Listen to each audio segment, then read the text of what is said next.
Selamat pagi. Hari ini kita akan kembali melanjutkan pembelajaran kita, pembelajaran pendidikan agama Katolik.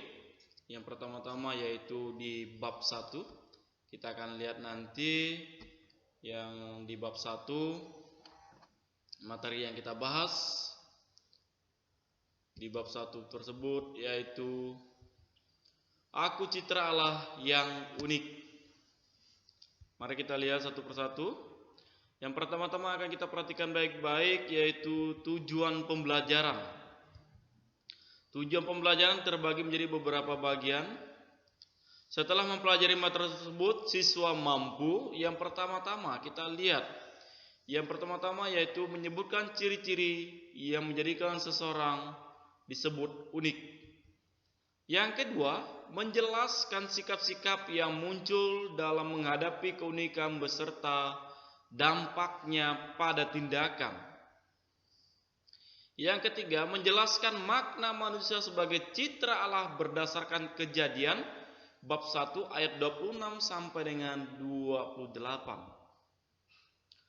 Mampu melakukan satu kebiasaan untuk mewujudkan penerimaan akan keunikan dirinya. Kita lihat pembahasannya. Dalam kehidupan kita sehari-hari, sering kita mendengarkan kata-kata pepatah yang mengatakan bahwa buah jatuh tidak jauh dari pohonnya. Artinya bahwa antara buah dan pohon mengacu kepada kemiripan. Bahkan ada orang yang mengatakan kalau anak si A mirip sekali dengan ibu atau bapaknya. Kemiripan antara anak dan orang tuanya berupa baik itu sikap, perilaku, maupun pola pikir. Lalu, setiap manusia memiliki ciri-ciri yang menjadikan dia unik dengan orang lain. Ya, unik dengan orang lain tadi. Sekarang kita masuk kembali pembahasan selanjutnya.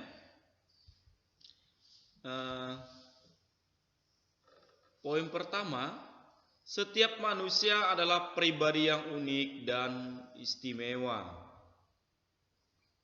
Tidak ada satu orang pun di dunia ini yang mempunyai kesamaan dengan orang lain.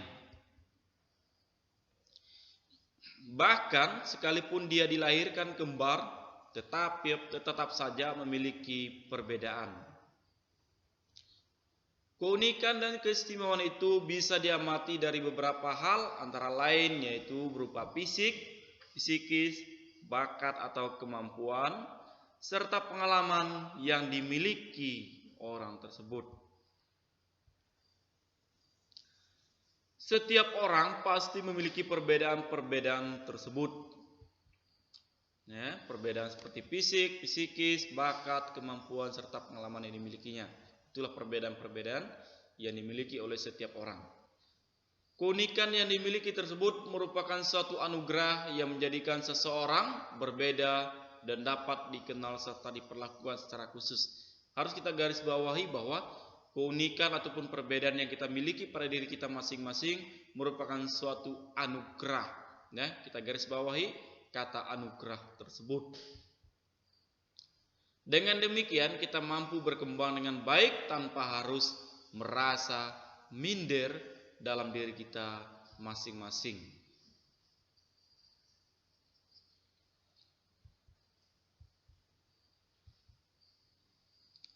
Allah menciptakan setiap orang yang memiliki perbedaan karena Allah mempunyai rencana yang berbeda-beda terhadap setiap pribadi. Perbedaan itu dikehendaki oleh Allah dan pribadi yang unik serta istimewa di hadapan Allah itu sendiri. Akan tetapi, dalam menghadapi keunikan dalam diri kita, sering kita temukan dua sikap yang berbeda. Antara lain kita lihat nanti. Yang pertama-tama, sikap yang sering muncul ketika kita menghadapi perbedaan dalam diri kita masing-masing. Yang pertama, bersikap positif. Poin yang pertama, Orang yang bersikap positif akan menerima keunikan itu sebagai anugerah. Ia akan merasa bangga bahwa dirinya berbeda dengan orang lain. Ia bersyukur bahwa apapun yang ada pada dirinya merupakan pemberian Tuhan yang baik adanya. Ya, bersyukur karena apa yang dimilikinya merupakan pemberian dari Tuhan. Ia tidak berniat menjadikan dirinya seperti orang lain. Dia tetap menjadikan dirinya sendiri, pribadinya sendiri. Lalu, ia tidak berniat menganggap dirinya tidak berharga, karena pada dasarnya bahwa setiap orang yang dilahirkan di dunia itu memiliki harga dirinya masing-masing. Ia tidak akan melakukan tindakan yang melawan kehendak Allah. Apapun yang dilakukan, semuanya dilakukan sesuai dengan kehendak Allah, tidak pernah melawan kehendak Allah itu sendiri. Itu dari bersikap positif. Sedangkan kita lihat poin selanjutnya, yaitu bagaimana orang menghadapi perbedaan dirinya yang bersikap negatif. Yang pertama-tama, kurang menerima akan kekurangan dalam dirinya masing-masing. Tidak puas akan dirinya, nekat melakukan tindakan apapun demi menutupi dirinya, salah satunya operasi plastik. Muka kurang cantik dioperasi, hidung kurang mancung dioperasi biar mancung, dan sebagainya. Ya, itulah perubahan-perubahan dalam diri kita masing-masing. Bersikap negatif, rela melakukan tindakan demi untuk mencari sesuatu yang baik. Lalu merasa minder, kurang percaya diri ketika melihat dirinya memiliki kekurangan atau berbeda dengan orang lain. Poin selanjutnya, lebih mementingkan penampilan luarnya daripada menampilkan jati dirinya yang sesungguhnya. Itulah dia poin-poinnya. Kita akan lihat pembahasan selanjutnya. Dalam kitab Kejadian bab 1 ayat 26 sampai dengan 28 menjelaskan bahwa manusia diciptakan sebagai citra Allah.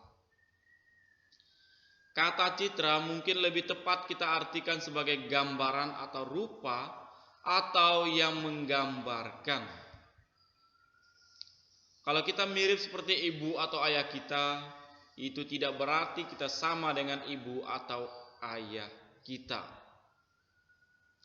Tetapi kata mirip itu mau menggambarkan sesuatu bahwa pada diri kita, entah itu fisiknya, karakternya, sifatnya, bakat atau keterampilan yang mirip dengan ibu atau ayah kita.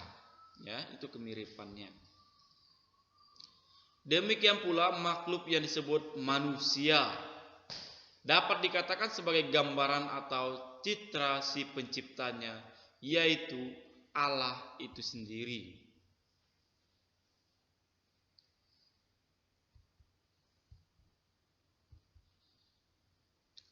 Sejauh yang tertulis di dalam kitab suci, istilah citra Allah itu hanya dikatakan pada manusia. Karena manusia ciptaan secitra dengan Allah, manusia memiliki martabat sebagai pribadi, di mana manusia sadar akan dirinya sendiri dan mampu melakukan sesuatu yang baik dan mampu untuk menciptakan suatu perkembangan yang baik bagi dirinya sendiri maupun orang lain. Sebagai citra Allah, manusia sepantasnya memancarkan diri Allah. Maka kalau Allah Maha Rahim, maka manusia pun harus penuh pengampunan. Kalau Allah Maha Baik, manusia pun harus bermurah hati. Jadi sebagai citra Allah, Allah melengkapi manusia dengan akal budi, kebebasan, dan hati nurani. Kemampuan-kemampuan dasar itulah yang membedakan antara manusia dengan ciptaan yang lain. Ya, manusia diciptakan oleh Allah memiliki akal budi, kebebasan, dan hati nurani. Sedangkan binatang-binatang, tumbuhan, dan sebagainya, mereka tidak memiliki akal budi, kebebasan, dan hati nurani. Ya, itulah perbedaan-perbedaannya. Makanya manusia dikatakan sebagai citra Allah.